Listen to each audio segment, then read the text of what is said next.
Hello, my name is Max Moyer, and I'll be representing McClure this evening. So, my idea is a system which will replace the electronic keypads and other locks around the school, and I will explain that now. So the idea behind this project is to eventually replace all of the keypads around the school and mechanical locks with Wi-Fi enabled RFID readers.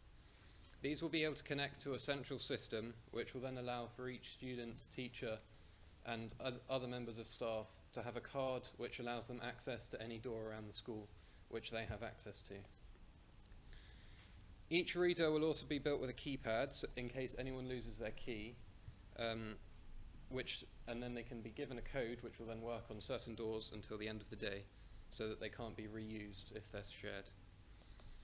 Each reader relies on a local network connection, but can be given the option to store frequently used cards or have a set of admin cards which can be used all the time.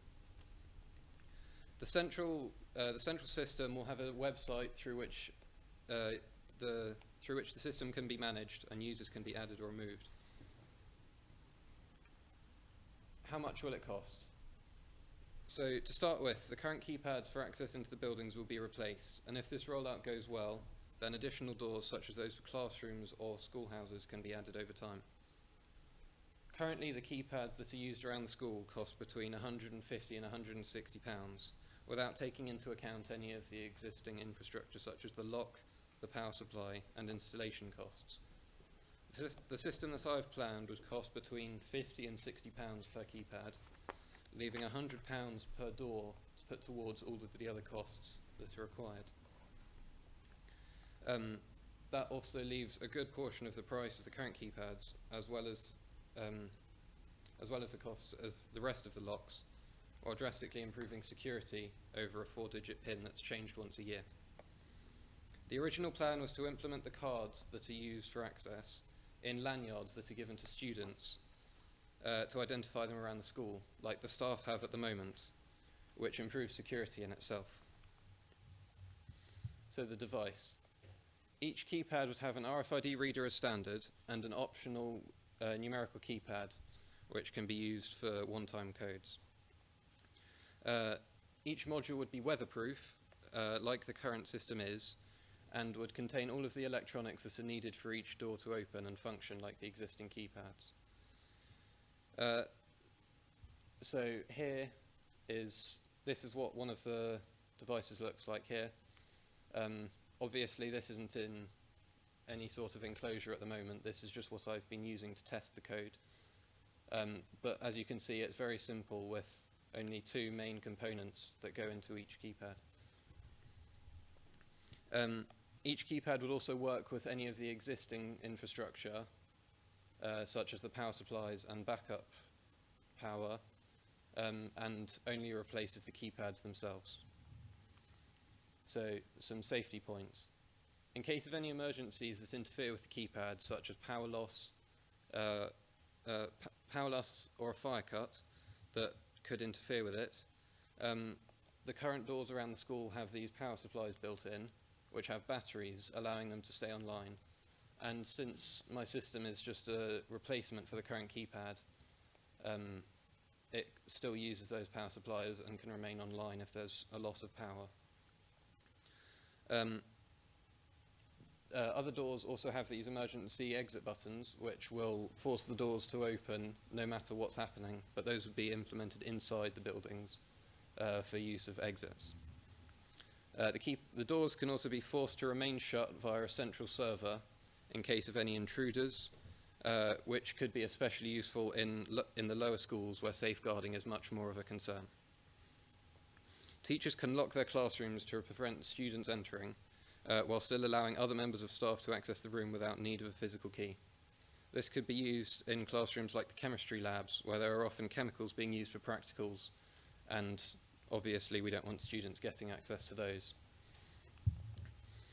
A few comparisons between the old system and what I plan to do. So the old system uses outdated technology. If you want to change any of the codes on any of the doors around the school, you have to manually go round to each one and change each individually. once someone knows the code, you can't just tell them to forget the code, and that code will work until all of the codes around the school have been changed. Some of the codes are the same and have been the same for quite a while, and so this is quite a flaw. Access can't be time controlled, so if any of the doors aren't hard locked, some of them can be accessed outside of school hours.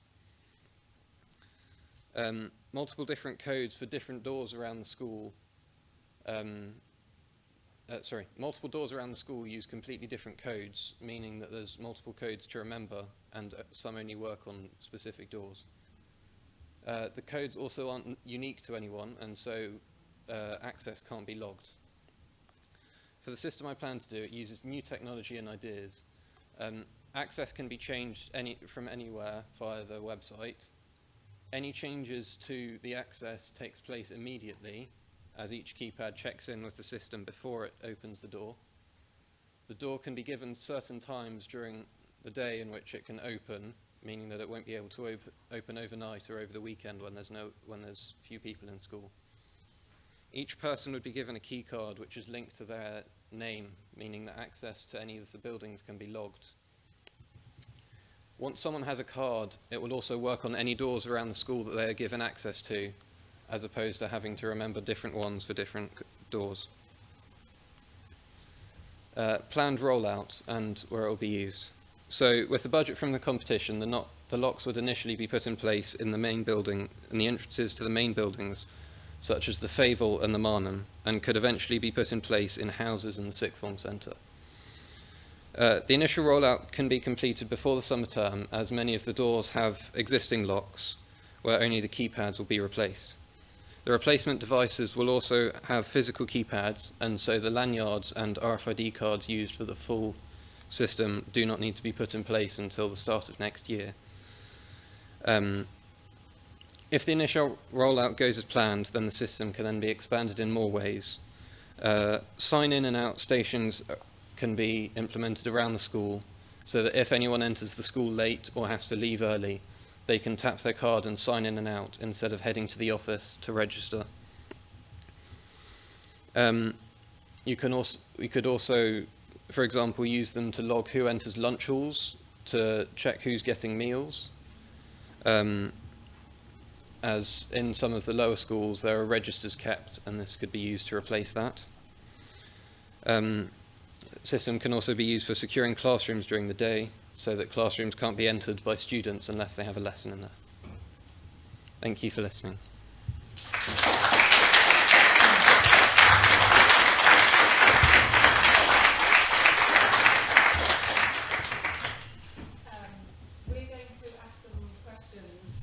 Very briefly, I hope you're happy for us to sort of things that we've picked up. Thank you so much. That was an excellent presentation and really well thought through, and it's certainly something I see Mr. Dickens in the audience, and certainly something that I think he will be quite interested in. Have you got questions? Seeing as the device is sort of Wi-Fi enabled, what happens if there is an internal Wi-Fi issue? Well, all of the Wi-Fi issues that have happened recently, at least in the school, have nothing to do with the Wi-Fi connection, just with the internet connection. So any communication within the school is still available, and so they'll continue to work. I think more importantly, is there a fail-safe? So if the Wi-Fi, for whatever reason, internally was to go? If for some reason it was to go, then there would be cards that can be used to access those doors all the time, which teachers could be given or students could be given to open those doors at that time, or the doors could be forced to remain open and could do that, but otherwise, no. Thank you. Good question. Yeah, I to be honest, I thought actually towards the end of the presentation, my interest was really piqued when you started talking about the fact that you can assign these to individual users and know their location. I'm thinking possibilities about registering for lessons. Yeah. We could perhaps mention about obviously you mentioned tracking dinner times and things like that. Am I right in understanding that the technology, my only concern really is that it's just that little essentially a little computer that's going to be inside a little casing. Reliability of it, not just around like the Wi-Fi aspect of it, but how durable is this thing going to be? Are they going to be breaking all the time? And we've got a high churn and cost. Those microcontrollers are used in lots of projects around the world for multiple different things, and are often used outside in applications such as this. Okay. And they can also be, what I plan to do is have it so that you can just take one keypad off and then put another one in its place if for some reason it goes wrong, and then it will continue working as if it was the previous one, and then it can be fixed and repaired. So the technology involved is not that that's created by you. This is an off-the-shelf device that needs to be programmed through the website. No, so the controllers themselves are off the shelf, but then I write the program that then controls them. So I have control over what each one does, or then what each one can do. Yeah. So my question is along that on those lines. I was thinking, you know, you're making. I thought initially you're making them, but you're buying them off the shelf. So I had sort of two parts to the question. The first one was, do they fit with health and safety standards? And that obviously we as a school, as an organisation, we're absolutely bound by safeguarding health and safety standards. And how do we make sure that we are absolutely squeaky clean on that? And given that you are the person who's doing this, how do we upscale going forwards, for example, when you're no longer in the school? Yeah. Well, the devices would have to be safety checked, but as for they'd have to be checked by the school to make sure they do meet the standards. As for continuing to do it once I've left the school, I started this project for the computer science department and as a computer science scholar, and I believe that in the future other computer science scholars could maintain the system with help from me if they need it. Okay, and just really one final question. You talked about access to the website and thinking about safeguarding and the like. How does that, I mean, you've really considered a lot of the different angles, health and safety and safeguarding. Is there a flaw in that you're the one who is the sort of the person who's controlling this, or is that, again, is that scalable to somebody else? And there is a flaw in the fact that I'm the one who's made it, but I aim to have a member of staff or someone who's able to control this system instead of me, since I'm a student at the time. And I'd like to make the website as straightforward as possible. I've already made some of it, and I'm trying to make it quite simple and easy to understand. Yeah. Lovely. Thank you very much indeed. Well done.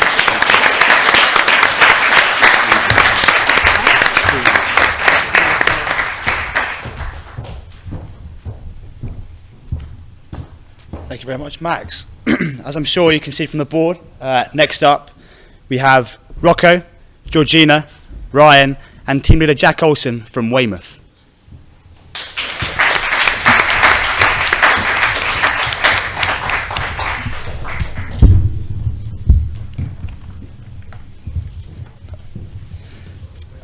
Eureka moments.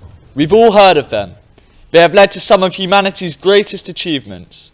But they're not always dramatic, and they don't always lead to pioneering discoveries. However, our Eureka project is both creative and useful for students and staff in their everyday life.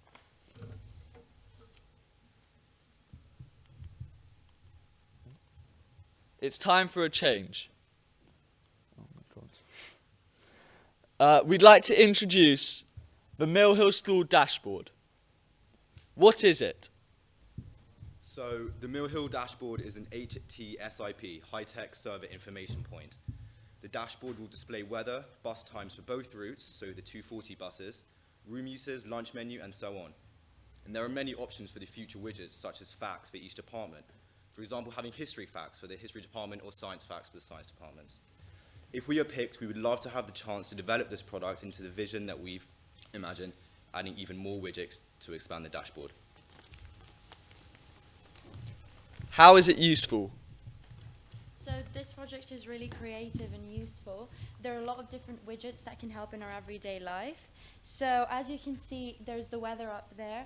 That this can show students whether they need to have indoor break or whether they should take a jacket with them outside, just to make their everyday life a bit more easy.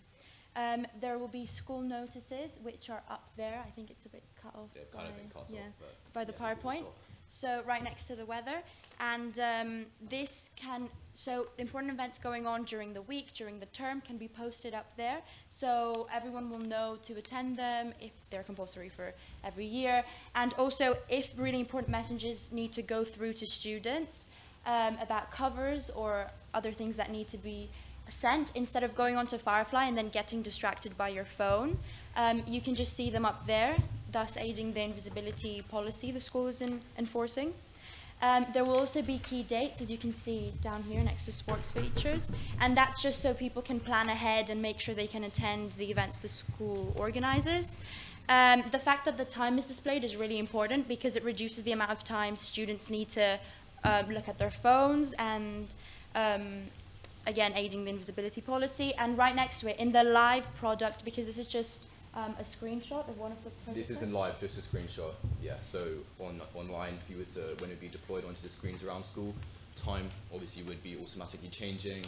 And yeah, so it's just a screenshot. All this stuff here would not be actually displayed. So the times would be of the top 3 most common countries that our borders come from, and this is just a fun way of trying to show our borders how we acknowledge them and we support them, and we just want to show how they're part of our community and also keep them in touch with our home country. Another widget is the daily quote, and that's just a fun way of lifting spirits and just starting your day off on the right side. Each department, there'll be an extra widget added, which isn't added on this, so hopefully if we get the chance to actually make this product, each department will be able to customize one widget, which can have any information they want on it, thus making the screen more unique, and that will also give the opportunity of scholars or just different students excelling in that department to further their knowledge and design and create something that can go on the board of their subject. The daily news will keep the students constantly updated because Mill Hill wants to make global citizens, so that will get people in the habit of checking the news often and having opinions on the world. A sports fiction will also be displayed. That's for athletes to know when they have matches going on and to never forget PE kit if it's during school days, and also for the rest of the student body to be able to know about these matches, and then that will increase the likelihood of them actually going to it, because it's always nice to have people supporting you during the matches from school. And lastly, the most important one is bus times, especially during the last lessons. A lot of people open their phones just to check the bus times, and we think it's really important that it's up there because they won't need to take out their phone and then get distracted by social media or different notifications that might come up, and thus they can be more concentrated in their last lesson. And we have come a long way, so if you just want to... This was one of my prototypes, probably my 6th or 7th. It took me a long time to get the final design. I had never really done anything in this sort of field before. And just to clarify, the image we showed before is just a prototype. The finished one is sitting on my computer at home, just waiting to be deployed around the school. And as time went on, when I was designing, going through each design, changing everything step by step, iteration after iteration, I learned more about what I was doing and how to create a more friendly user experience and how to create the best dashboard possible for the school. And I also want to mention that it would not have been possible without the back-end developer as well, who sadly can't be here today due to a family event, but just want to give credits to him as well, because none of this would have been possible without my partner as well. So yeah, if we can move on to how it's sustainable as well for the future. And yes, so these are some different colorways as well, just very simple, but customization is a big part I want to get across. The departments should be able to completely customize. It doesn't have to look like this at all.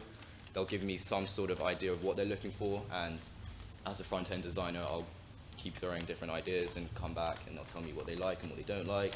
So eventually each department has their own unique and department-specific dashboard.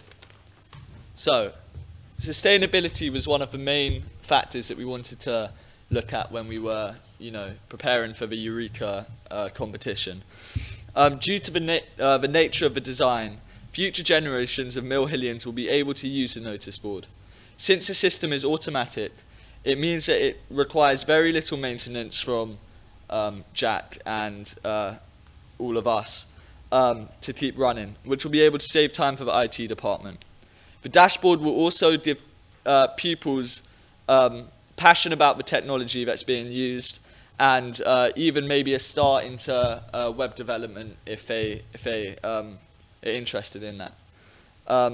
They can design their own widgets, which widgets are what you see on there. So it can be fully customizable, and so they can learn the inner workings of how it really works and what we had to, the hard work we had to do to get it to the final stage. Visibility policy was the main motivation behind the creation of the dashboard, as by introducing them to students, they would now be able to see upcoming sports fixtures.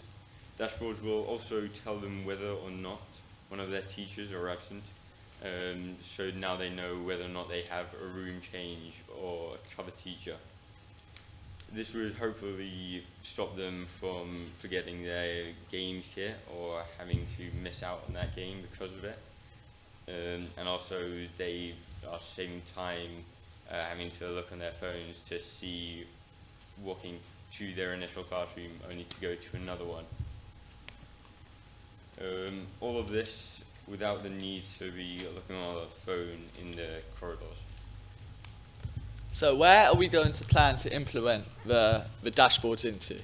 So these are a few ideas that we came up with. We believe they're probably the most important places in the school where you have a lot of traffic going through. So the science department, obviously computer science, this was where our prototype was. So that's a picture you saw before. That's obviously now been updated to the new design that we worked quite hard on. The classics department in that main hall, English, maths, languages and art. And obviously there's lots of TVs already around the school which we can just implement the dashboard. So for one unit implementation it's £307.90. This includes so a Raspberry Pi, which will have to be attached to the TV, an extension lead, a wall mount, a TV, an SD card and a player license, so we can play the dashboards onto the TV from the server that we've already have. So for the first month, we're planning to implement 3, which will cost a total of £923.70. And then from the 3 months on from them, we can implement 1 each month, and that would give us a total of 6 units with the budget. The £152.60 can be used for stuff like repairing any damages which we're not forecasting, but any unforeseen incidents, and they can be fixed using that. Thank you for listening, and we'd like to know if there's any questions.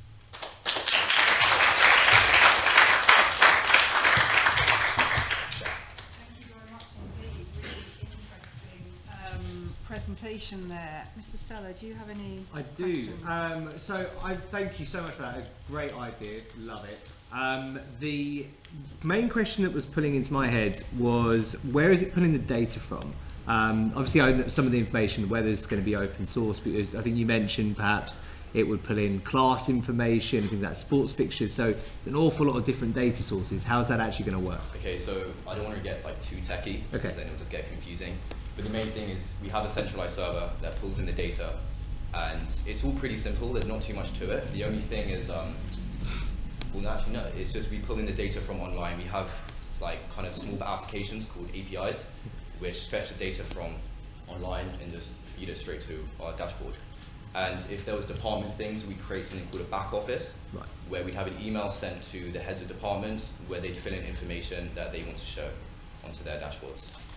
I think the data can be taken from stuff like SOCs and ISAMs, which will then feed into the dashboard. So for room users as well, we have access, I'm pretty sure, to SOCs with all the room timetables. So there's not much problem in fetching the data. It's just when the departments customize their own, they'll tell us what they want and we'll just implement it for them automatically. Okay, thank you. And so the formatting is automatic as well, because Yeah. one of the things, if I send in some information and sends in some information, it's in completely different fonts, Yeah. etc., etc. That's all automatically. So the aim is to get it as automatic as possible, because if it's all manual, just emailing back and forth, like person to person, obviously that takes a long time. So I think we have a thought out solution of how to do this automatically. They'll tell us how they want their widget designed first of all. We'll create a layout, they'll input what they want, which will just automatically update to the dashboard. So yeah, most of it's pretty automatic. Yeah, no. And have you done some market research to sort of show or to work out what actually people want in their widgets? And because I was with Sir, I was thinking, gosh, lot of information on there. There's so many possibilities. So something I hear all the time is, when's the next bus coming? And I'm sure lots of other students here will also be saying that. One of their most phrases, or what's for lunch today? I hope it's chicken katsu, or I hope pizza comes back, stuff like that. And I mean, the weather as well, it's important to know, like, first of all for me, I like knowing what the weather is, because I kind of like to know what's coming forward. I don't know other people, but if you know it's sunny, then I think your mood increases if you know what's coming forward. School notices, sometimes stuff is missed out during assemblies in the morning, and so if it's all around the school, there's no way you can miss it. Same with fixtures, key dates, and the news as well. It's good to know what's happening in the world. Definitely. Okay, thank you very much. Cool. Sir? I was impressed by your cost analysis. I thought that was good. It's lovely to see that that's been something that you really thought about. My only thing on that I didn't see reference was about installation costs. Now I know lots of TV screens are around the school already, but in terms of actually getting the brackets put up, the purchase of the brackets, the labour to put the holes in, get it sorted, making sure that it constantly works, it could be student led. But I would imagine it would be staff on site who would be maintenance staff on site would be doing it. And obviously that would be hours and time that would be taken away from other things, so there's a cost to it.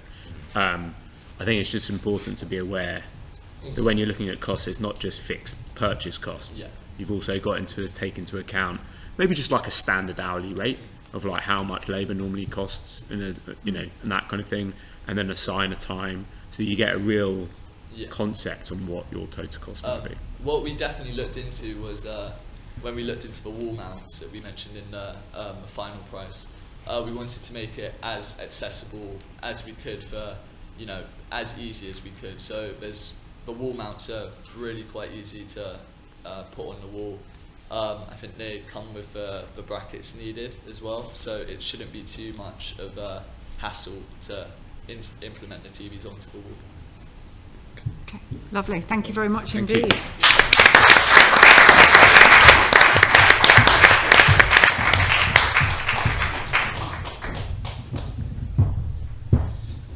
Thank you, Weymouth. Next up, we have Schoolhouse. Please welcome Eva Brown, Ben Kramer, Amelie Rosner, and team leader Amisi Bada from Schoolhouse.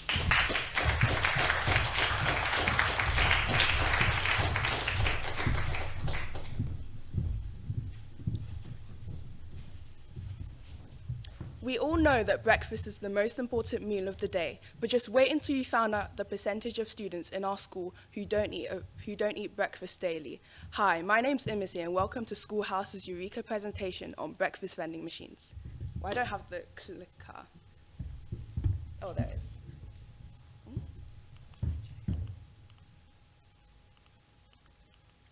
Sorry.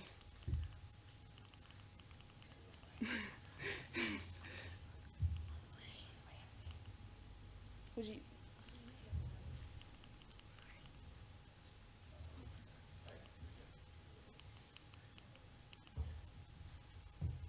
Quick reminder of what you just What? Oh, there it is. There we go. Should I start again? Or? Okay.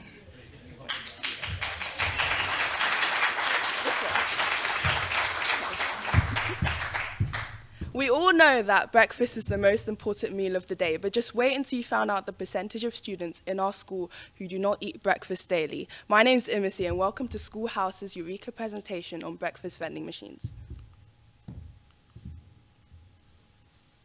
A problem that needs fixing. Our idea came from a problem. Many of Mill Hill students struggle to arrive on school on time and may miss breakfast as a result of that. No food will be available until break, which means students might be hungry for the first two periods, which will be detrimental to their learning. We have found a solution to this problem, allowing quick and convenient breakfast options for all. It has been proven that hunger can distract students and can decrease lesson productivity. A study has found that if a student comes in hungry once a week for an entire school year, they'll miss 36 hours of learning time. And if this happens throughout their entire secondary school career, they'll miss 8.4 weeks of learning time, which is 7% of a term. So the machine will be located in the Fayval near the entrance. This is because it is accessible to the whole school and many people's form rooms are there in the morning. We also think that the vending machine will match the more modern style of the building.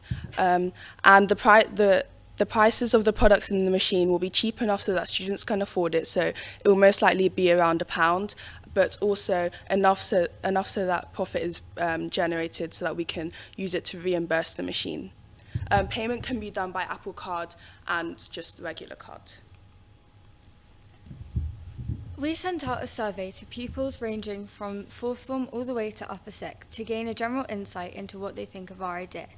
We found that 82% of these students use Apple Pay as a general payment form, which helps as our machine takes Apple Pay.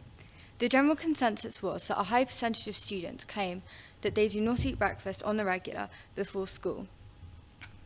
This means they do not get a nourishing breakfast and will be feeling hungry throughout the day. We also found that their snacks of choice would be smoothies, breakfast bars and popcorn, so we decided to further research these products and how we could put them in our machine. In our survey, we asked the question, how do you think a vending machine would benefit the school community? And we had many responses from the students, one of which said, it would decrease morning fatigue, meaning more understood and learned in lessons. Another student explained, having a breakfast vending machine will reduce lack of focus and energy in school, as well as providing healthy snacks. Another student said, sometimes, especially with the difficulty to eat a full breakfast given to the marginal time people have in the morning, it would be convenient if breakfast could be eaten quickly and easily, so one isn't late to form. Another student said from personal experience, I never eat breakfast before school, therefore the first thing I eat in a day will be break. I always lack energy and am very hungry by then, so a vending machine will help me be more awake and motivated. These responses clearly demonstrate how a breakfast vending machine would be a great addition to the school. We decided to lease a machine for a minimum of 39 months. In terms of the management of the machine, we will either get the company to do this for us for an extra £20 to £25, or we have spoken to the charity committee and they've agreed to manage the machine for us if they keep the profits. Potential vending machine companies. After regularly contacting many companies and manufacturers of the vending machines and collecting many quotes, we decided on NU Vending. And the specific machine from them will be able to hold over 400 products, including chilled snacks and drinks. NU Vending also supplies the school's water cooling system, so that Mill Hill already has a relationship with them. So here we have a quote from NU Vending that they sent us. So this is a £32 weekly. This includes the one refurbished snack and drink machine with the card and coin mechanism. This includes first year delivery and installation and call-outs, parts and labour.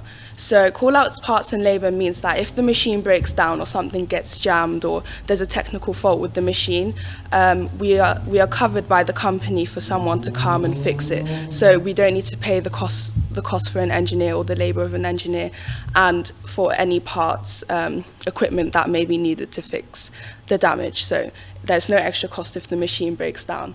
And we have calculated that we will need to make minimum £20 profit per week. So that is 52 vends. This is so that we can stay within the £2,000 budget. And we are sure that we will meet this need because many students and staff will use the vending machine. On the screen, you can see a wide variety of delicious products from a range of brands. We plan to purchase these in bulks, and all items will not include any nuts. Smoothies, dried fruits, corn snacks, and popcorn. Our research team has thoroughly looked into these brands to ensure all products sold will have a low sodium content and no processed or added sugar. Yeah, so it's important to us and obviously to Ms. Sanchez and the school that all the products are healthy, because we don't want to add any extra sugar or unnecessary sugar in our diets, especially because we're like a sports centered school. So we want the students and staff to have access to healthy snacks that will fuel them for the day, instead of giving them like crisps or something like that. And this will help them stay more motivated in lessons and increase lesson productivity. So we have contacted the charity committee, who have kindly agreed to help us manage and restock the machine, because if they didn't, we encountered a problem initially, because the company would, if the company were to do that for us, we would have to pay an extra £20 to £25 a week, which would add to the costs, and it would definitely make us go even more over the £2,000 budget. So we have been informed that they will do this every Thursday and Friday after school during their meeting. So it's already part of their charity committee activity. Just add something extra, and it also means that it's student-led, which is good. And all the extra profits will be donated to charities and be used for fundraising events. And the items in the machine will be bought in bulk using part of the £2,000 and or the profit from the machine. And an alternative method is to perhaps do a fundraising event to raise this money. To recap, we hope that we can increase lesson productivity and that in the long term this will improve academic results. We also hope to have a substantial profit to help charity. There are many environmental factors that we must take into consideration to implement this machine. For example, the potential for litter and waste to be generated. We are in touch with the Eco Society, who promised us they would set up recycling bins by the machine, not adding to the costs. We also noticed and talked about an increase in recycling and specific waste bins around the school. This has already been implemented. To reduce electricity, we plan to use a company that supplies energy-efficient machines. We hope we can power them off at times, for example, at lunchtime. This also may prevent students from having a snack as opposed to a nutritious and balanced lunch. Yeah, so the company that we've chosen, NU Vending, this is evidence that they are produce environmentally friendly machines. So they have an A++ energy rating, and they have energy saving LED lights and high performance refrigeration with an eco-friendly compressor. So this is like proof that the machine is environmentally friendly. Yeah. Thank you for listening.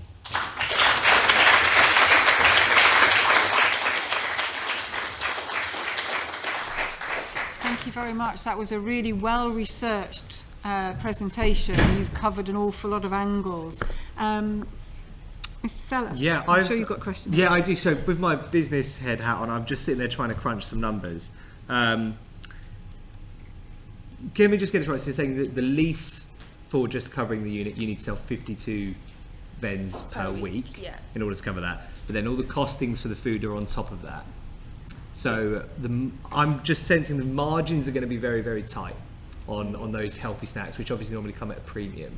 Do you have any kind of estimates or predictions of, over a month, what are the outgoings and the incomings going to be? Because you talked a bit in there about profit, which might be able to be reinvested, but once you've compensated for all the extra costs, I'm not sure how much will be left. So what are your thoughts on that? Well, we hope to buy the products in bulk. So the machine holds about 400 products, which is quite a lot. So we won't have to be restocking the machine that often. Well, depending on how popular it is, we hope that it's popular. Okay. And we need enough profit to pay the company their £32 a week. So we would need to make £20 profit in order to do that. And then the extra profit that we make, we will give it to the charity team to help them donate it to certain charities. Okay.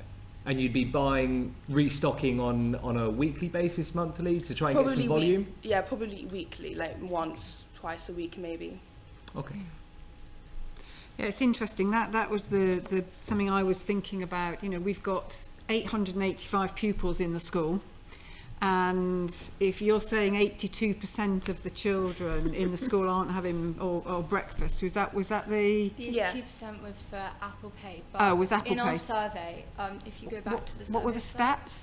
I can explain. You said quite a lot, and so my only thoughts are, is there going to be a log jam if this is really popular? Is there going to be a log jam if you've got one machine? Yeah. And it holds 400 units. If this really takes off, you could be restocking by break time. Do you know? Every day. Do you know what I mean? And so I'm just wondering what your thoughts are as to how you would tackle that. I mean, we obviously hope that the machine will be popular. We want people to use it. That's the aim of to have the machine. So if it's popular, that's like great. So we like us as a team, we are willing to like restock it at its break, and hopefully the charity team will help us with that as well. We are definitely willing to come at break and lunch to restock it. That's great, thank you. And I was really interested in your comment about the link between breakfast, and I think there absolutely is a link between eating breakfast and having a good meal in your tummy and academic results. Do you have any plans to try and test that with some action research? Do you have any thoughts about that, or is that's not something that it's not a problem? I'm just interested. I mean, it'd be quite hard to test it, but however, we think that if we encourage students to have a breakfast, that it would just, from the information we've gathered online, that it should improve learning. And it might just be soft data that you get. You get questionnaires back that say, yes, I feel that I'm more concentrated in lessons, and if you were more concentrated in lessons, then I might do better. It might be as simple as that. Yeah, we also got the replies from the survey that suggest this. Yeah. And also from just an observatory point of view, if you ask people, did you have breakfast today? And then they come back from their next lesson saying, oh, I was exhausted that whole lesson, I just didn't understand anything. I mean, that's just from observing my friends. Yeah. So. Okay. You hear that a lot. A boy in my chemistry class was like, oh, I'm hungry, and I was just thinking if you had a breakfast vending machine, you wouldn't you wouldn't be as hungry. You would be fueled for the lesson. I always hear people complaining. I'm not sure about staff, but students. I know 100% that people are always, especially in the mornings, in the first 2 periods, you're always hungry, and I don't know if it's the same for staff, but yeah. I think the staff are with you, aren't you, staff? So you could get breakfast. a quick snack. Definitely, it's a constant conversation stopper. I just had sort of one point in terms of your cost management. Do you have to purchase through the vending machine company your stock, or could you go to a wholesaler?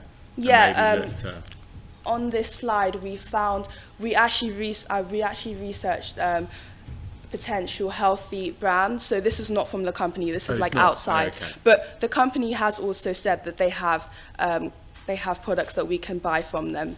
But I just researched this on top of it because we wanted it to be specifically healthy. And I'm not sure that the company has the healthy snacks that we're looking for. So these are just other options that can go in the machine that I've researched myself. And they let you stock alternatives away from their content? Yeah, okay, I've contacted them. And I think what would be good is if you found sort of guesstimates as to cost per product Yeah. to purchase. I mean, I emailed and then you them. will be able to answer the Mr. Seller's question Yeah. about, do you have the margin there to cover your costs and make the profit for the charity's work? Because I emailed them like a week ago, and some of them have replied, but they haven't got back to me yet on specific costs. So, but if they did, I would have included it. And is this, your market research says that the pupils will eat this? So, for example, I know market research has been done in the past sometimes, and you sort of, people want to go for the crisps and the Coke and the this and the that. Do you think we've moved into a different phase now? You're in a different generation to past times where actually they're going to go for this? One of the questions on the survey was actually which snacks would you buy if you went to the machine, and there was an other option. And we looked at the other options that people put, which they wrote themselves, and they all seem to be leaning towards more healthy options, such as yogurt and smoothies, and more healthy options just by their own personal. Yeah, which is fantastic. Yeah. Yeah, that's brilliant. Thank you very much. Can we give them a big round of applause?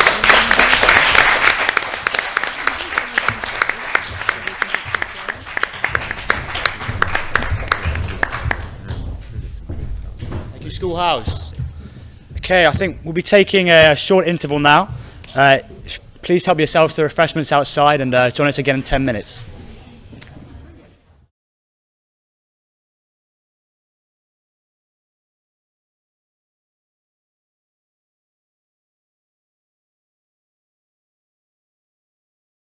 Unsure of lots of history about our school, despite assemblies and information that's passed around, meaning that we do know some parts of the school's history, there's still some gaps in our knowledge that are less well known to the general cohort of pupils.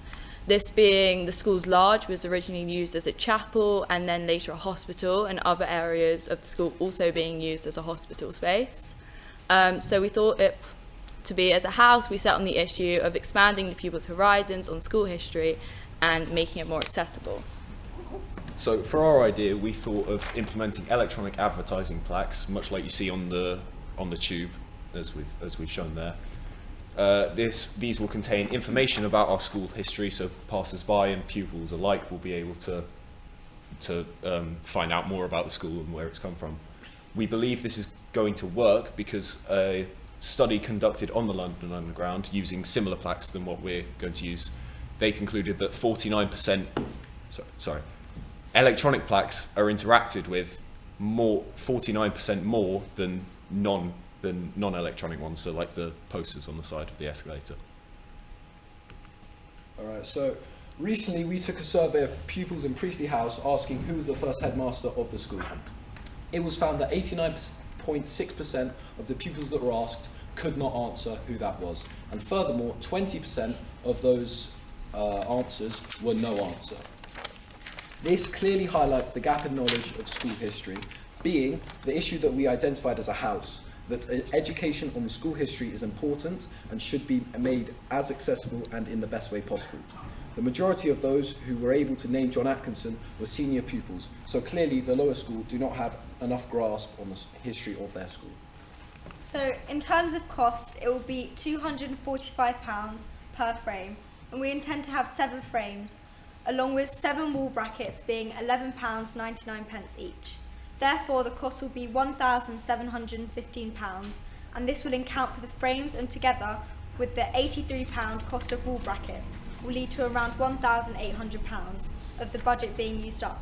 Our intention for the remainder of the budget will then be used to cover the maintenance fees of setting up our digital frames, and any further budget left over to be passed on to the charity committee for what they see fit to do with it.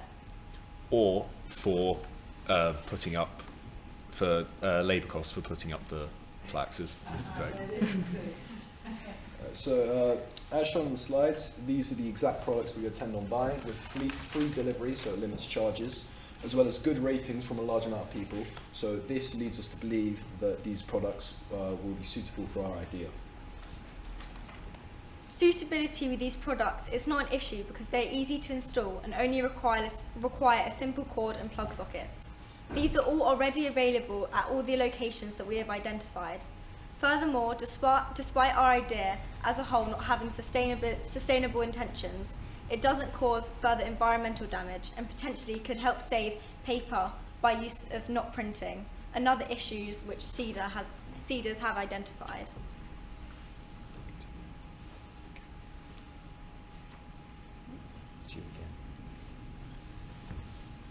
Oh, sorry. We hope for these plaques to be located in 7 different locations around the school, all of which plaques could be installed in. As shown on the slide, we have identified 7 locations that we see best fit for our idea. However, of course, this could easily be changed and adapted as to what is seen to be the most practical by the school. We have chosen locations we believe to have lots of interaction and pupils passing by, as well as locations that will not intrude on any other displays that the school already have and are accessible.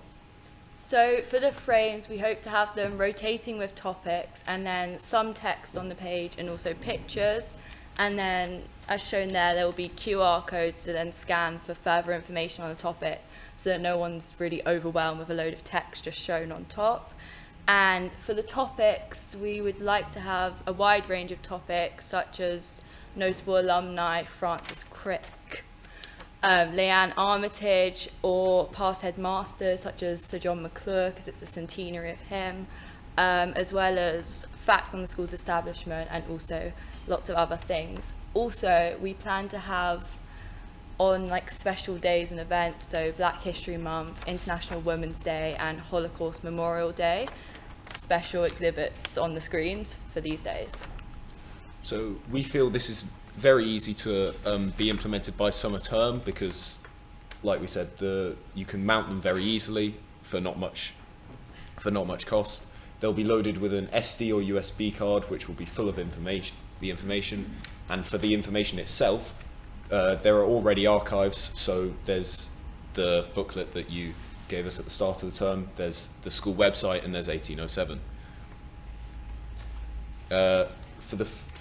Another idea for the actual content, another inter-house competition from this, with houses submitting their individual histories,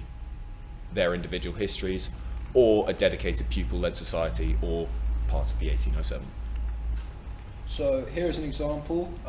You can feel free to scan the QR code, which leads to areas of the school website with further information on the slide's topic.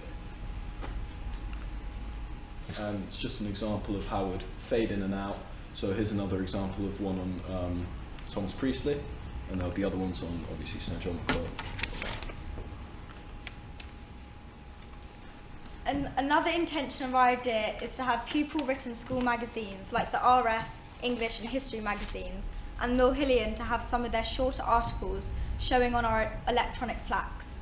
As the school also publishes many magazines itself, these currently, due to COVID, recently only been published via email, and so having limited numbers of those who can read them, at the moment whether they forget or aren't interested. This allows us to reach a wider spread of pupils rather than relying on them to be interested enough, initially while giving further publicity to pupil-led work. Hence, this invokes further pupil involvement as well as further education on a far wider range of topics by passerbys. So the impact that we hope this will have on the school is that hopefully more students will gain knowledge and understanding of the school's history. This is important in instilling the values that the school holds so dear, and hopefully will develop a sense of pride and school spirit, which will carry on over to things like the sports field, where it's a lot easier to be more successful if you know what you're playing for and who has played in this position. This has been supported for a while because Dr. Reverend Warden, who is no longer at the school, told me in fourth form when he was talking about I think understanding ancient Hebrew is important for Jewish people today. But he said to truly understand values and morals, you must know where they came from. I just think that speaks very well to this presentation. All right, thanks.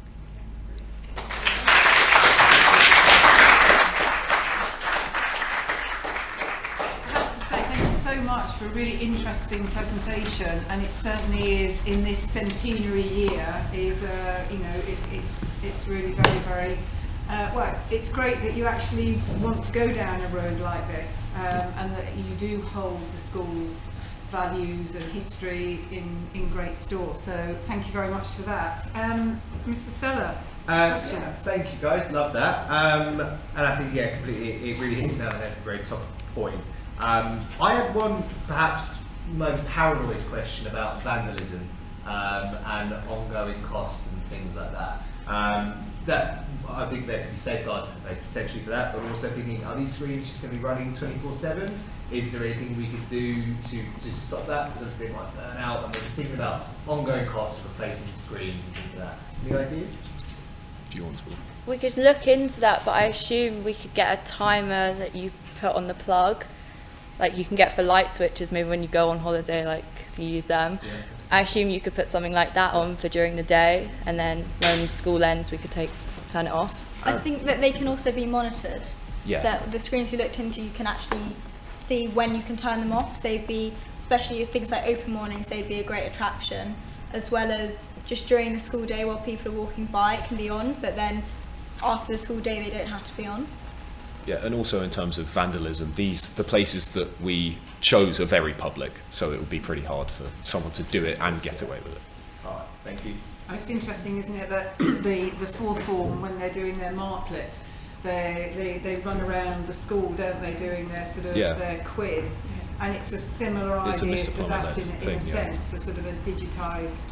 I'm interested in knowing how you're going to get all this information, who's going to be responsible for getting all this information onto these screens and keeping it fresh, because as you were saying, you know, you don't want loads of text necessarily, you want enough to give you the information, but it needs to be kept fresh and interesting, and it needs to spark people's interest, isn't it? So, like we said before, there is a lot of information about the school out there, either on the school's website, in the 1807 archives, or in the booklet that you gave us at the start of the term. We were hoping, this was originally scheduled for before half term, so we were hoping to have Easter break to sort of really knuckle down and get things on, but I'm assuming that we'd have a group of history plaques and slides, and then rotate a select few per slide per week, just so all of them aren't showing the same ones, and then you can change them for the next week, and then for pupils that might miss out. That would be pupil led. And that can be pupil led. That can be us. Yeah. Also, it can be house led. So, for example, fourth formers coming in next year, they can really know what the house stands for, who the people were that they're named after, and they can really get a feel for what the school history. So, and it's really interesting. I'm meeting very regularly with the archivist at the moment, so I'm just wondering whether talking with the archivist as we go through our archives and sort of make sure that we're talking about digitising them anyway, so that's an interesting link. So I think in terms of like managing that archive, again, I think that's a big thing. I think I liked your idea of the societies. I think sort of having a follow-on from this, having pupil-led group managing it and curating it. I think having done within houses, maybe it's part of Martlet being involved, so that they, as part of it, they're creating their own screen, and then that could be something that could be added. It's good to see that you've done some cost analysis. I'm glad that you added at the end the idea of installation costs. I think that is a figure that needs to be taken into account, because you're quite close to the end of the top of your budget, and I think with the number of screens you're adding around the school, I think what Mrs. Seller said about security, having like a protective screen wouldn't cost too much, and maybe something that's worth looking at. But I think it's pretty good. I'd like to hear that. Could you, just thinking about innovation, could you use the existing, because we have got existing screens around the school, is there any reason, why have you gone for this rather than the existing screens that are already installed? I think maybe it's something lower down. I know that sounds weird, but when you go to a museum, there's like the screens and you interact with them, and It's more like you're reading something rather than like having to look up. I just think we could, but that's the reason why we did that, I think. Also, the software between what a TV is and then the simplicity of what the plaque is, because this is just used as a display screen, it's not as technical and doesn't require as much, all the cords, as much as the TVs do. Since the TVs can be used to display like data and constantly be updated for multiple things, these are just purely for the information to be displayed. Yeah, fantastic. Thank you very much indeed.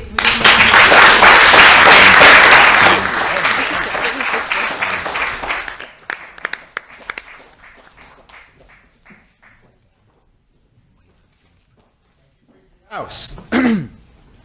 Following on from them, we have Cedars with Noah Tackerbury, Arabella Owide, Zarina Kathari, and team leader Mark Nuttall.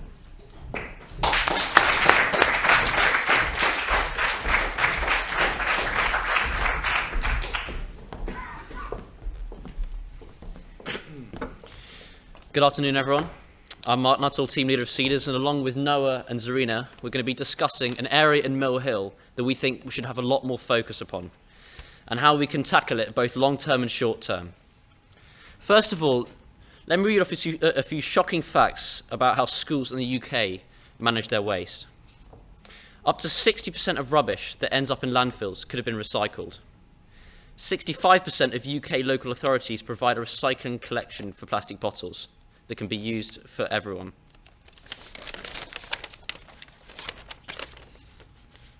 Each year in the UK, we throw away over 600 million batteries and over 20,000 tonnes of batteries are sent to landfills, and that's from schools alone. So what are... Oh, where's the clicker?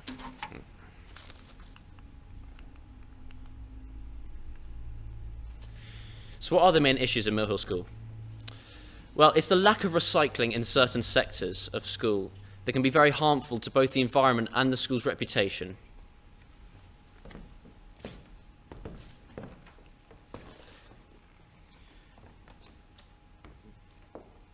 There are many reasons why food is wasted at school. From too much food being made and not served, to food being thrown away uneaten because of portion sizes, taste, lack of time, poor dining experience, or a combination of all these factors. So what can we do to tackle food waste in school? One way is to reuse all waste food. We can do this by donating all good, healthy food to food banks or to people that need it more than us but are unable to purchase it. Another tool that can be utilised by the school when determining which steps to take is a food recovery hierarchy. This upside down pyramid goes through the steps that anyone can take in reducing food, from the most preferred at the top, the largest section, to the least preferred at the bottom, the smallest section. In school nutrition programs, there are a variety of steps in which food loss can be controlled, ranging from planning the meals to serving food. During the planning process, menu planners can review items that students like or dislike and potentially remove the items that students do not like and replace them with more preferred options for students to try and to eat more, reducing waste overall. During the purchasing process, ensure that only enough food is being purchased and not over-purchasing food that will not be eaten and overall wasted. If there is a surplus of food items in storage, do not order more of that item. During the receiving process, ensure that food is kept at the appropriate temperatures so that it can be utilised rather than being thrown away.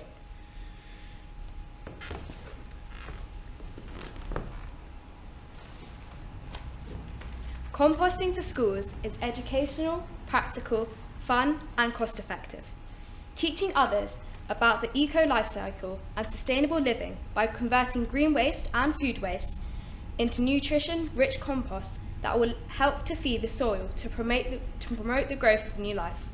All raw and cooked food waste produced by a school or college can be effectively composted using Ryden food waste composting system, including fruits, vegetables, meat, eggs, fish and dairy products. As long as we have some gardens or grounds, which we do, you can recycle all your food waste on site as long as it has been discarded, and educate young people about the importance of recycling and sustainable methods. Another way to help the environment is to use biodegradable materials in school. This means that all materials that can naturally degrade 100% which reduces the waste in all landfills and can reduce greenhouse gas emissions.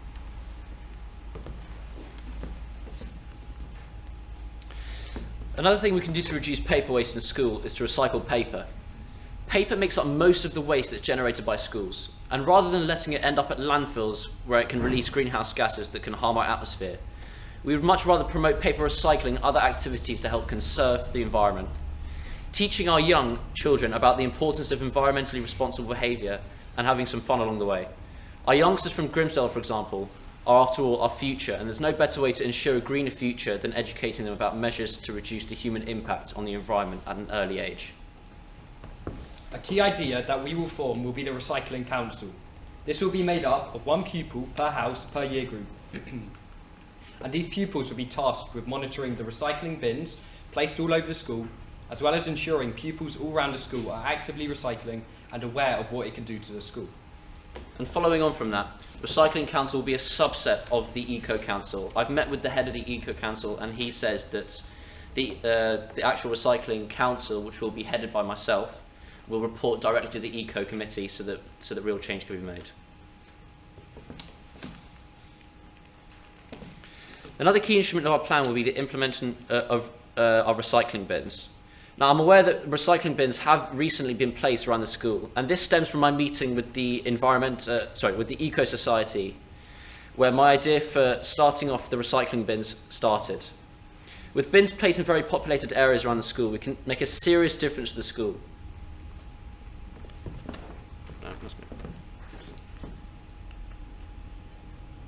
Now, recycling all across Mill Hill will help our wider community.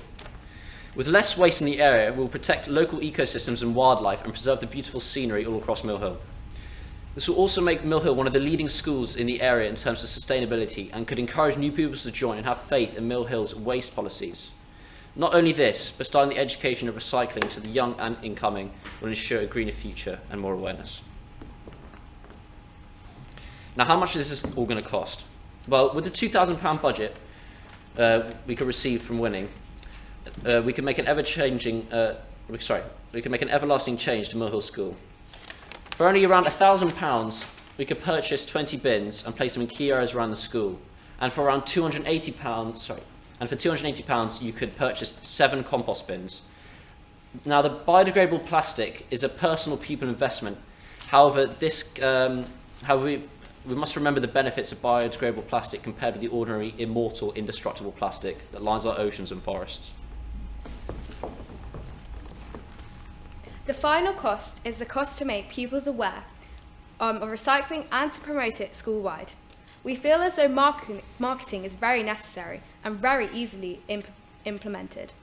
We can start off with these posters and make long-term marketing ideas later, like information on stats on Firefly or other apps.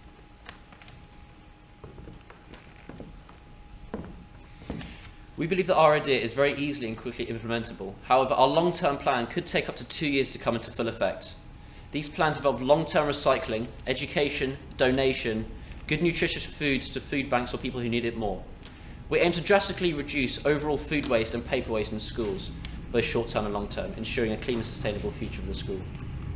Thank you very much for listening, and we hope you enjoyed it.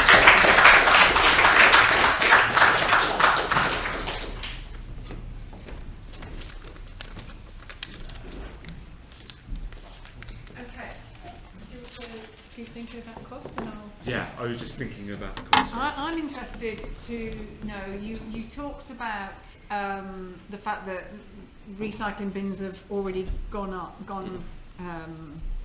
been put up around the school, and I'm really pleased that you were instrumental in supporting that initiative. Have you had any thoughts about how you would further develop your project, given that some of your project has already been started? Yeah. What's the sort of the next phase? So I was thinking of doing like a pupil-wide survey in terms of what pupils think would be the most effective for them personally in terms of recycling. So it might not be recycling bins, it may be other forms of recycling that we haven't even researched yet. So it's very important that we hear the overall pupil voice in terms of recycling. That's great, thank you. And ultimately, I mean, you made some really bold statements at the end about our image within the community, and the fact that we can really make a difference to food waste and to recycling. How will you measure that? Well, you can measure that by the impact, like individually in the community. So whether that's whether that's new incoming pupils who have heard about what we're doing for the environment and how that's affected them and their choice into entering Mill Hill, or whether that's in our I know that lower school pupils, they have interactions with people in the wider community, and pupils who do D&V have interactions with people in the wider community. And I was hoping that they could interact with them and ask, has their like overall community been improved due to the changes we're planning to make? Thank you. I was just looking at your choice of bins and things. Have you looked at the potential use of like biodigesters as a way of using food waste? Was that something that was cost prohibitive, or is No, not really. It wouldn't really change the cost. It would change the size. When I was looking online for these, it would change the size of the bins. Actually, they're slightly bigger for some reason. I'm not really sure why. But also, another thing to mention is that the bins put in areas may like stick out. So I've actually talked to the art department and seeing if I can implement students in decorating the bins in various ways to either kind of make the bins fit in more with the school and not kind of stick out. And in terms of like, so for example with the composting, there's sort of a management cycle to it, making sure that, I don't know, introducing of like worms and things that help break down the waste and allow composting to happen quicker, removing the fertilizer that actually is produced at the end, how it gets used, who would we see running that? Would we have like a gardening club? Would you have, I don't know. So something like that. So I was hoping to implement a few different groups. So firstly the Eco Society, who could be the overall kind of like the overseer, but in terms of day-to-day management of the composting itself, that could be a subset of like a biology group. I haven't actually spoken to that department myself, but I will in the future. So that's just a subset of a biology club that can actually like take out like people from Mill Hill, but also people from younger communities into actually actively doing the recycling and the composting itself. It can also be part of the recycling committee, so it's just not recycling, it can also be in that department as well. Okay. I think there's no disputing that everything we're trying to achieve has got all the right motives, incentives behind it. Mine's quite a broad question though. What do you think is going to be your biggest challenge in making this a success, and how might you overcome that? I believe the biggest challenge is actually convincing pupils that recycling is worth it. So at the moment, I don't think that pupils really kind of understand the importance of recycling, what it can actually do for us. So even though recycling bins have gone up, maybe they've placed, without looking, they've placed the wrong item in the wrong bin, or just placed it in the general waste bin without realising that if they recycle that in the future, 20, 30 years, our kids, their kids, they could have a better, greener future because of that. So to answer your question directly, I think it's going to be marketing to the pupils directly about how important recycling is. I think that can also that can easily, the marketing that we said is really implementable. Even something as simple as you can even get someone in, possibly an outside figure that can also talk more broadly about this topic and kind of inspire people, because obviously we're still kids and we're still growing up, and you don't always know the effects of the outside world, what's going on, what's affecting the oceans, etc. with the plastic. So even just having someone in to be a guest lecturer that can talk to people and actually show them the troubling effects of what's happening, I think that could be a good inspiration. And things like maybe the turtle. Do you remember the turtle? Did you remember the turtle turtle we had on top field? And they're sort of a bit, perhaps gimmicky, but at the same time, but it's things like that that stick in your head. Things like that that actually stick in your head and make you remember the message behind it. Right, lovely. Thank you very much.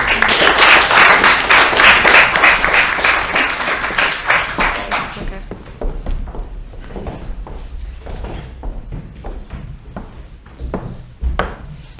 Thank you. Now we have one more presentation left, and our final presentation of the evening is brought to you by Atkinson House. So would you please welcome Anya Catley, Kabir Aujala, William Orme, Caroline Liu, and team leader Tobias Carroll.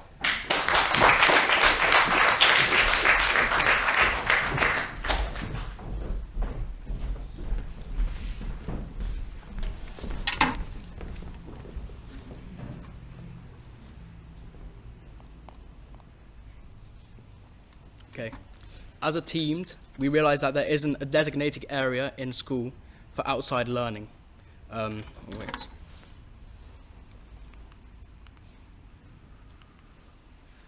Outside learning.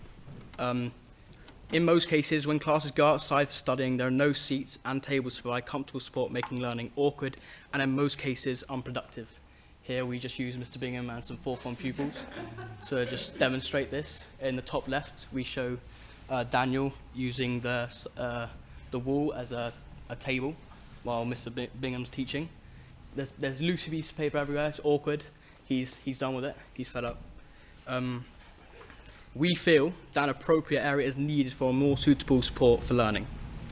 By building a leisure/teaching area outdoors, we're not only creating a place where students can concentrate on learning, they can also enjoy the summer weather in a place which indirectly encourages more people to go outside and directly improves the inconvenience of working outside of a classroom. We will also believe that it will also improve the inter-year relationships by having an area available to all year groups, because especially due to COVID, we as a school have lost an integral sense of togetherness which was previously at the centre of the Mill Hill community. On top of that, our facility will also offer a stage for drama students, allowing a more immersive acting experience and to simply offer a nice change of environments. And also, Kabir mentioned when we were brainstorming that at Belmont there is an outdoor teaching area as well, and we thought it would be a nice level of consistency throughout the foundation. And I'm going to pass you on to Kabir, who's going to talk to you about our design brief. So Caroline's going to bring up a model of our thing. Here's our model on the slides. So what we plan to implement is a multi-purpose outdoor area. It will focus on teaching, but massively overlap into multiple components of Mill Hill school life, such as break and lunchtime socializing, and being an extra venue for clubs during and after school. So if you look at the slide, the main focus is the teacher's platform, similar to a small drama stage, where the teacher will educate their class, and they'll be assisted by a small whiteboard at the back. And this can also be used for class presentations and things such as that. On the model, it's a bit different. On the left is some cabinets for storage. This is for materials which are deemed to be non-waterproof essentials. This includes equipment like pens, papers, textbooks, and tools which teachers want to use in their future classrooms. So that's storage in case they get wet.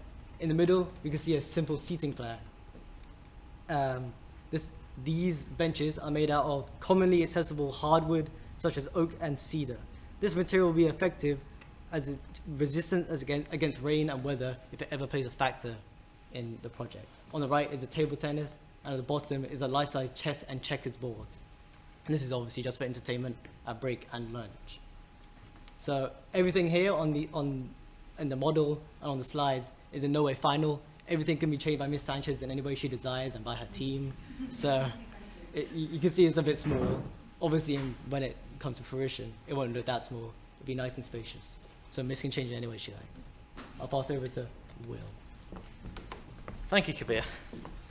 So, here you can see some information that we gathered from a survey made by Daniel in the fourth form. 71% of responses suggested that the area would be likely to be used by the students themselves, which shows a general interest among the pupils. 72% of responses liked the location that we suggested, which Anya will be mentioning later on in the presentation. Responses stated that the area would be used for recreational purposes in addition as an area for teaching. So it allows students to relax as well as revise for tests or exams or whatever. Furthermore, when we had some like general questioning with teachers, they gave us feedback saying that the area would be suitable for both teaching and recreation. So there are many pros and cons, as I'll just get into the short-term parts of it. It's accessible, which is great for both day pupils and boarders, as it will be available throughout the day, and it should be near the center of the school itself and the campus. Furthermore, it's outdoors, which helps to reduce congestion throughout the corridors and allows students and teachers to get around the school more efficiently. As well as this, there will be, as mentioned previously by Kabir, a life-sized chessboard and checkerboard, which allows students to develop their cognitive skills, critical thinking, and improve their social interactions between inter and intra-year groups. There are also some cons, but we thought of solutions for them. So, for example, it could become busy. So we thought of maybe creating a rota or some sort of schedule for year groups to go there at like certain times, so it won't get too busy during times at, say, for example, break or lunch. As well as this, grass and mud could also be an issue, especially during some examples of British weather, as it can become quite rainy at times. So we thought that it could have a raised platform so that the chances of, say, the chessboard or the seats or the stage getting dirty would be reduced. I'm going to pass on now to Anya to talk about the long-term pros and cons. For our idea, we have long-term pros and long-term cons. Being outside improves health as it increases vitamin D levels. This is very important because it contributes to healthy bones, healthy immune system, and being outside also encourages you to be more active, lessens anxiety, anger, stress, and can increase your energy and keeps your mood positive and focused. Being outside improves sleep, which is beneficial in many ways. As research shows, a lack of sleep can lead to less focus and can even lead to high blood pressure, heart attacks, and the brain even eating itself. So having time outside can prevent all of these potential complications in the future. Being outside also keeps you more focused, so people will perform better in class, and will inevitably get higher grades, and that will help happiness. There's an outdoor classroom in Belmont, as we've previously discussed, so there will be consistency throughout the foundation and can even be extended to Mill Hill International, if that is what Ms. Sanchez or anyone would want. Some of the cons are it will be exposed to weather, so we'll need to have UV resistant materials, a canopy for rain, and stain resistant materials, so that like drinks and stuff won't ruin the tables. As it's outside, more supervision will be needed, but it's easily accessible to teachers and students, so that won't be that much of an issue. And there will be sometimes some teachers may find it difficult to teach outside, but as we have a whiteboard, it will be just like a classroom, just outside.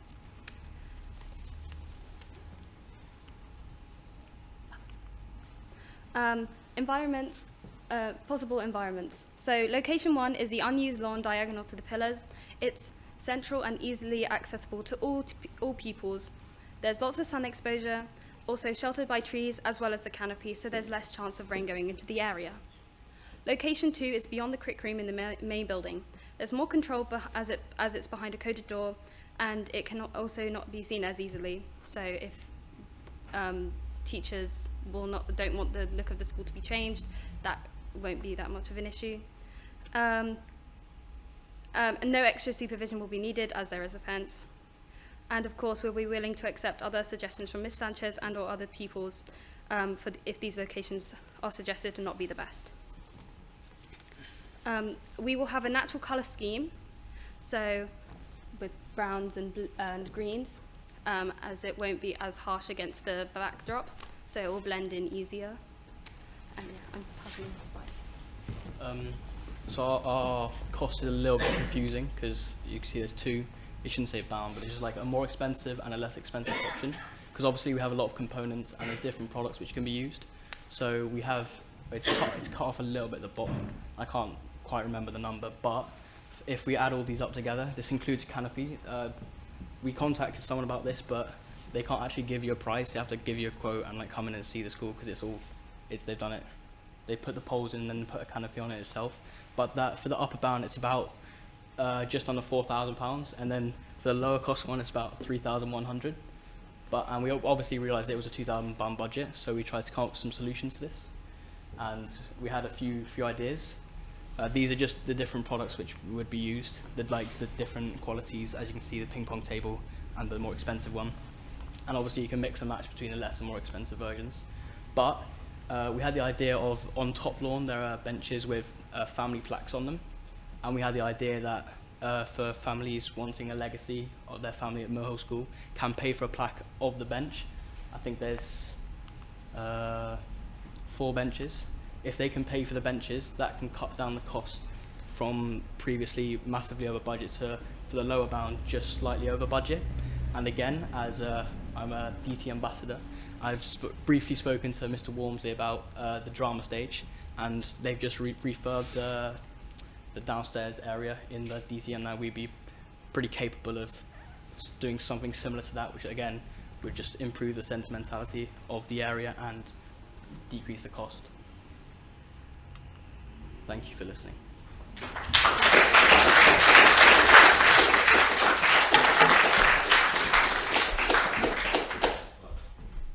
You don't get to not have any questions. Yeah. Thank you so much for the models and everything. Really very well researched and presented. Mr. Seller. My override for pilot, love it, great, and I could definitely see myself teaching in a space like that. I think the niggling thought in my head maybe is that yes, there's 3 months of the school year maybe where I'd want to do that. So what do we do with the other 4? Well, there's a canopy, so when it's raining, it's fine because the rain won't go into the area. Yeah, but I get really cold. We can bring blankets or something. Okay. You have to do what they do at Grimsdale and get you wellies and your Yeah, coats on, get the because they've got overall forest schools. It'll be forest school, they get out. In fact, the open classrooms. I mean, there's forest school at Grimsdale. Belmont's just got it sort of outdoor, and actually, Grimsdale has an outdoor classroom as well. And the design of Mill Hill International was such that a little bit like the Stoa, they've got seating arranged around. It's a little bit like a theatre in the middle of NHI, so where I think they can go out and teach and the like. And with all these grounds, I think this is a really super idea. I'm wondering to what extent, and it's building on what you were saying, just in terms of, no, actually it's not. I've realised what I was going to say. I wonder whether with your cost, the issue that you've gone over budget, and I do love the idea of the plaques and getting parents or Mill Hillians to buy plaques or tables, etc. Have you thought of already almost repurposing an existing area? Yeah, I forgot to mention that. I think there were just some new benches just outside, where in between the Fable building and the main building. So again, those look pretty suitable, to be honest. So, and I'm just wondering whether, thinking about that, whether that would reduce your cost because you've already got the benching, and there's actually quite a lot of space there, perhaps where you could put your cupboards and your platform. You know, you've got the monitors box, etc. And that might be, and so that your funding, your money, your budget would go into the chess. And the table tennis tables or whatever, and I'd certainly recommend the strong table tennis tables, not the flimsy ones, because they'll be broken within an hour. With the benches, if we do take the picnic benches that are already in the school, we'll only need like 1 extra picnic bench, just because our classes are quite small. So, and those benches seat around 8 people each, so that would be 16, so then we'd only need 1 more to seat like 4 people or like 5, so like that would cut down the cost dramatically. And can I just ask a question about distraction, because obviously if Sir are wanting to teach a lesson and there's a table tennis table next to it and the sort of, or chessboards, etc., is there a risk of distraction, or there's not really? Well, I guess you could have a sort of covers for it. So if there's someone on duty, like we said, there's going to be a sort of rota kind of thing. So if there is someone on duty, which they can just put the covers back on the table tennis or that kind of thing, just so that no one is distracted. Okay, thank you. I was just thinking about in terms of delivering our lessons. You know, as we see, we're moving into the modern era, where all our lessons tend to be digitised. Thinking about like, I didn't see in your cost analysis the idea of a projector. I think our idea was more just to like offer sort of a slightly different perspective on and a different teaching strategy, not to necessarily have a normal lesson, but if a teacher feels that they want to do something different and they can teach sort of a different way, then that'd be what they'd be using it for, not to do what they could do in the classroom, because obviously. I mean, I think that's a really good answer, by the way, but I don't think it's necessarily prohibitive. You could just get a mobile projector. Outsource wouldn't necessarily be an issue, so, and you just need a clear screen. I mean, our whiteboard will be clear anyway, so maybe. Yeah, you could project on a whiteboard as well. Yeah. Okay. Brilliant. Thank you very much indeed. Thank you.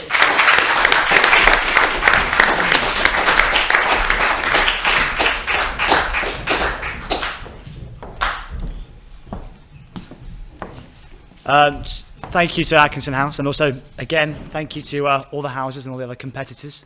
Now that we've finished the presentations, we'll be taking another short 10-minute break for the judges to decide the winners of this evening. So, thank you.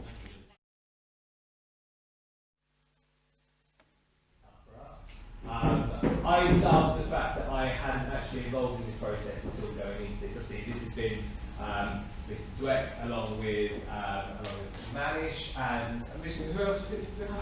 Manish and Alfie. Sorry. Who I know have really led on this. So I just wanted to actually say thank you guys so much.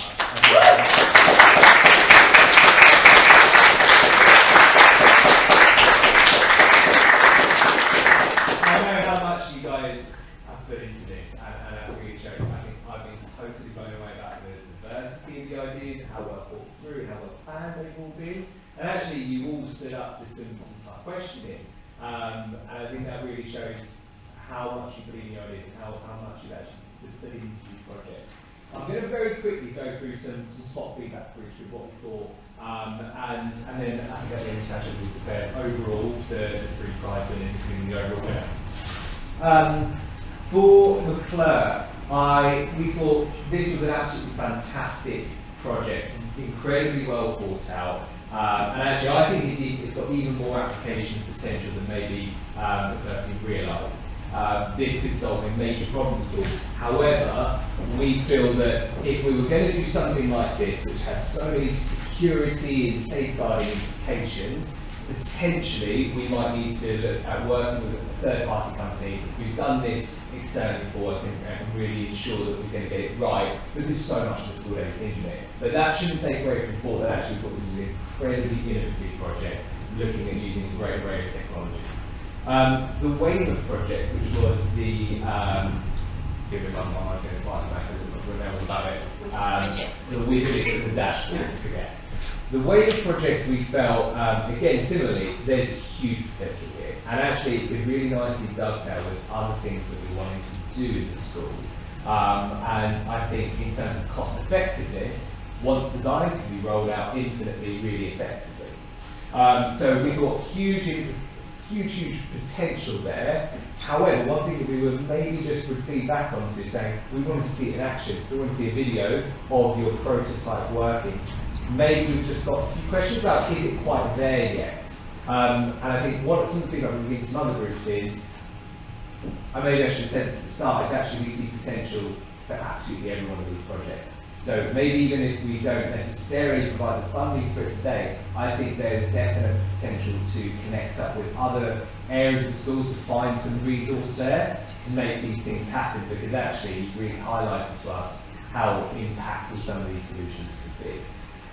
So maybe we need to see a proof of concept, maybe we need to see it working in action and figure out some bugs to make sure we know that it's really going to work how we expect it to. The food issue, I think this was a schoolhouse project. I think we were in complete agreement of what a significant issue this is. I think that needs a lot of thought and attention towards it. It was a really great idea, really novel, and I think it's great to see that people were so supportive supportive of those kind of healthy snack options. I think though we were a little bit concerned perhaps about how the logistics of restocking the machine and thinking about how sustainable long term would that plan be, and also I think I was a little bit concerned about the cost effectiveness with the tight margins. With the historical plaques around the school, again I think a lovely sentiment, a great idea at the time, and I think a really important thing to really celebrate our heritage and our culture. And I think you guys did an excellent job in arguing that. But I think also maybe don't undersell how important this project is. Again, it would be great to see a bit more evidence about the videos, perhaps that you could be playing and really making the most value from those multimedia platforms that you've got. Again, I think with this particular project, we felt maybe like there's actually a bigger piece of work here. Perhaps we might look to arrange a meeting with the archivist team and the marketing team, because actually this is something I think definitely the school wants to pursue in tandem with the school community and working with different pubs and societies. For Cedars, I think obviously we felt that this is an incredibly worthy project. We all know sustainability is an issue, and I think we all agree we could do more around the school. And obviously we've seen that progress is happening here, we're getting there, and definitely there's still more to be done. We felt perhaps with this project though, we were a little bit unclear maybe about where the money was going. And maybe we should suggest maybe it would be a better idea just to see one landmark or one key investment that you're going to really invest and spend heavily on and see a great value return from it potentially. So maybe just something to think about, but I think again, looking at how we can connect up with the eco-society, communities, because this is an issue that's going to go away and we'll continue to work on how we be better with it. And then finally, for Atkinson House, I think instantly we see the benefit, we see the value. I think just the addition of those benches outside of the Martin building, we see how well they've been received and how well they've been used. So definitely we need to make better use of our beautiful grounds. Obviously we have concerns about the fact it was significantly over budget, but we really like the fact that you'd address those concerns in some sensible ways. I think there's a lot of potential for how that could work. So overall, that's our feedback, and I'll pass over to Ms. Sanchez. Lovely, thank you very much indeed. I have to say, I've been blown away by the competition today, and I know that the competition today is the culmination of an incredible amount of work. The idea, the big idea it was called, started 2 or 3 years ago, and we've had one inaugural competition. But in a sense, I think, it was staff-led. And actually, Mr. Dweck and his work with Alfie and Manish, actually giving Alfie and Manish the freedom to lead this competition in the way that they wanted to do it, has been absolutely outstanding. And for me, as a teacher, and I speak as a teacher now, not as a head teacher, and for both Mr. Seller and Mr. Dweck, the best thing for us is that we are facilitators and we step back and we watch you as young people coming into the fore, and because you are the future and you have absolute incredible skills and abilities to take your ideas forward, and don't ever forget, don't ever think that you don't. Because if I have a really good idea, you'll have 10 really good ideas. And you really need to have confidence in your ideas. And sometimes you get knocked back, that's life. And how you pick yourselves up and move on is really critical. It's an old cliche. Today you're all winners, because in my eyes you certainly are. You've been phenomenal, you've done an amazing job for your houses. There can only be one main winner, and there can only be we've got 2 other prizes. Just before I announce the winners, I do want to say some thank yous, really important. I'd like to thank the video production group for their live streaming, etc. They are here all the time and they do a really amazing job of supporting the school's events. Well done. You are pupil leadership in action, and you are phenomenal. So thank you very much to that. Mr. Seller, and Mrs. Dweck for judging, incredible, and Mrs. Dweck in particular for facilitating Alfie and Manish. Absolutely huge job that's been done there. Alfie and Manish, you've been incredible, absolutely outstanding, and I'd like to just present you with a token of our appreciation, and it will come in the form as well of a framed certificate and little pillion award that you can hang proudly on your walls, hopefully. So can we give them a round of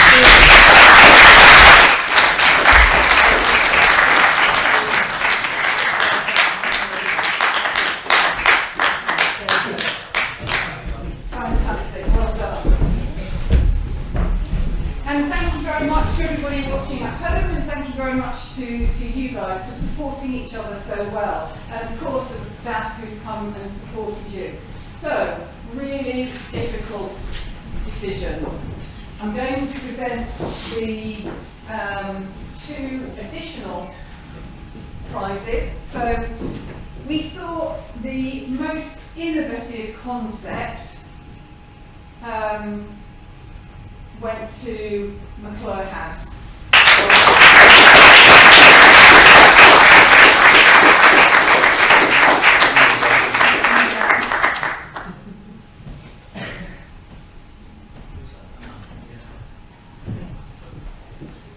Well done.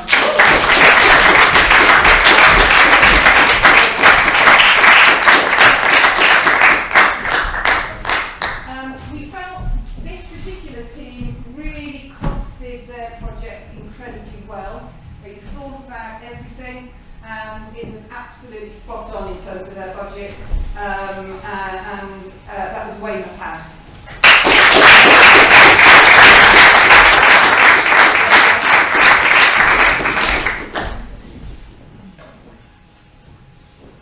And, oh gosh, there's a... This is our Eureka trophy, the light bulb that will, and our cheque for £2,000. I think this project ultimately, and partly because of the way they answered the challenging questions about how they would manage some of the challenges that we raised, but we felt that this project is really implementable, and we think it will have a huge impact on the whole school community, and that is the outdoor learning classroom, and it will go to Atkinson House.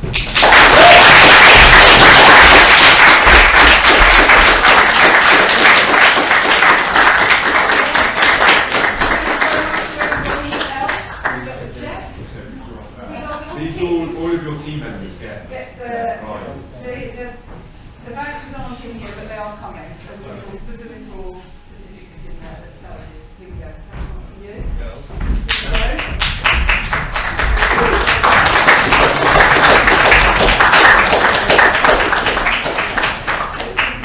Thank you. Well done. Brilliant. We get a picture there. Well done. Do you want to share it?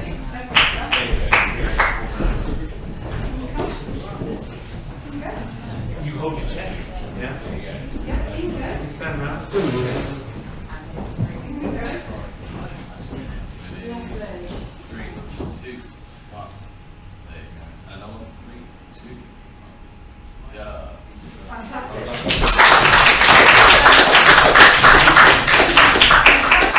As said, we are going to set up a meeting with Manish and Alfie to have a look at how we follow through with some of the projects, so that you can see your projects in action, because there's so many of them that we really do want to take forwards, and I think that will be great, and it will be fantastic for you to continue your engagement in that.